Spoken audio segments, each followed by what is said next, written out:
فقیر بادشاہ کے دربار میں جا نکلا نا تو کہا کہ بادشاہ یہ تخت و تاج کیا ہوتے ہیں، اس کی کوئی قیمت نہیں ہے۔ تو بادشاہ ہنس کے کہنے لگا اس فقیر کو باہر نکالو، اسے کیا پتا ہے کہ تخت و تاج کیا ہوتے ہیں، اس کی لذت کیا ہوتی ہے۔ جب خدام کھڑے ہوتے ہیں، استقبال کر رہے ہوتے ہیں، جب تخت پہ بیٹھے اور ساری رعایا نیچے بیٹھی ہوتی ہے، اس نے کہا نکالو فقیر کو، اس کو کیا پتا۔ بادشاہ ایک دن شکار کرنے گیا تو وہاں اس کا گھوڑا جو ہے وہ سرکش ہو گیا اور ایسی جگہ پہ لے گیا کہ جہاں نہ پانی تھا اور نہ کوئی اور چیز۔ بادشاہ وہاں ہانپ رہا ہے کہ وہی فقیر مشکیزہ ڈالے ہوئے گزرا اور آواز دے رہا ہے پانی لے لو، پانی لے لو۔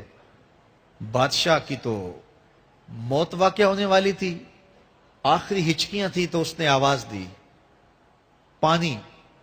تو اس فقیر نے کہا کہ ہاں تمہارے پاس ہے کوئی قیمت پانی دینے کی؟ اس نے کہا میں بادشاہ ہوں اس ملک کا۔ اس نے کہا ہوتے ہوگے، مجھے غرض نہیں ہے، میں تو بیچتا ہوں پانی۔ اس نے کہا بابا میں بادشاہ ہوں، جو مانگو گے میں دوں گا، مجھے پانی دو، میں مر رہا ہوں۔ اس فقیر نے کہا آدھی حکومت لگے گی۔ اس نے کہا آدھی لے لینا، مجھے پانی تو دو، کیونکہ مر گیا تو ساری جائے گی۔ اس نے پانی کا گھونٹ دیا، پیاس کی شدت تھی، جب پانی کا کٹورا اس نے منہ سے لگایا تو پانی حلق میں اٹک گیا۔ اب پھر دوبارہ مصیبت بن گئی تو اس فقیر نے کہا کہ میں حکیم بھی ہوں، اگر کہو تو تمہارا علاج کر دوں۔ اس نے کہا ضرور کرو، لیکن اس نے کہا میں یوں ہی نہیں کروں گا، آدھی باقی حکومت بھی لگے گی، وہ بھی لکھ دو۔ اس نے چمڑے کے اوپر لکھوا لیا، ساری حکومت لکھوا لی اور اس نے اس کا علاج کیا فوری۔ جو اس کے پاس ٹوٹکا ٹونا تھا تو اس کا پانی حلق سے نیچے اتر گیا۔ بادشاہ گھوڑے پہ بیٹھا واپس آیا، وقت گزر گیا، عرصہ بیت گیا، بادشاہ پھر تخت پہ بیٹھا تھا، وہی فقیر بھیس بدل کے دوبارہ آ گیا۔ پھر اس نے نصیحت کی کہ آخرت کو یاد کرو، یہ دنیا کچھ نہیں ہے، 4 دن کی کہانی ہے۔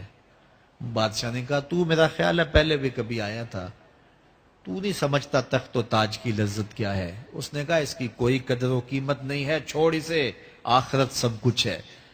تو اس نے کہا نکالو اس فقیر بابے کو، یہ اس دن بھی آیا تھا تو آج پھر آ گیا ہے، اپنی راہ لے بابا۔ اس فقیر نے اپنے تھیلے سے وہ چمڑے کی دستاویز نکالی جس کے اوپر اس نے ساری حکومت لکھ کے دی تھی۔ اس نے کہا بادشاہ یہ ہے تیری حکومت کی قیمت، صرف 2 گھونٹ پانی، جس پر تو نازاں ہے، جس پر تجھے فخر ہے، تو قبل اس سے سورج مغرب سے طلوع ہو جائے، توبہ کا دروازہ بند ہو جائے، سانسیں اٹک کے حلق تک آ جائیں اور ہماری زندگی کا دفتر سمیٹ دیا جائے، اور پھر پچھتائیں ہائے جو چند لمحے ضائع کیے، ہائے جو زندگی برباد کی، وہ کیوں برباد کی۔ کل کے پچھتاوے سے بہتر آج کا پچھتاوا، زندگی پلٹ ہوگا، وقت پر کافی ہے ایک قطرہ بھی آب خوش ہنگام کا، جل گیا جب کھیت برسا می تو پھر کس کام کا۔ آئیے میں اور آپ اپنی زندگی کو مالک کی چوکھٹ پہ، مالک کی دہلیز پہ لے جائیں، اس کے حضور سچی توبہ کریں، رجوع لائیں، اپنے گناہوں سے معافی مانگیں، وہ کریم ایک آنسو سے سارے گناہ معاف کر دے گا۔ اپنی آخرت کی تیاری کریں، کاروبار دنیا بھی کریں، لیکن اصل ہماری زندگی آخرت کی زندگی ہے۔ صحابہ کو خندق کھودتے دیکھا تو پیار آیا تو یہی کہا اللہم ان العیش عیش الآخرہ، اے اللہ زندگی تو آخرت کی زندگی ہے، فاغفر للانصار والمہاجرہ، میرے انصار کو بھی بخش دے، میرے مہاجروں کو بھی بخش دے۔ تو اللہ تعالی ہم سب کی مغفرت فرمائے۔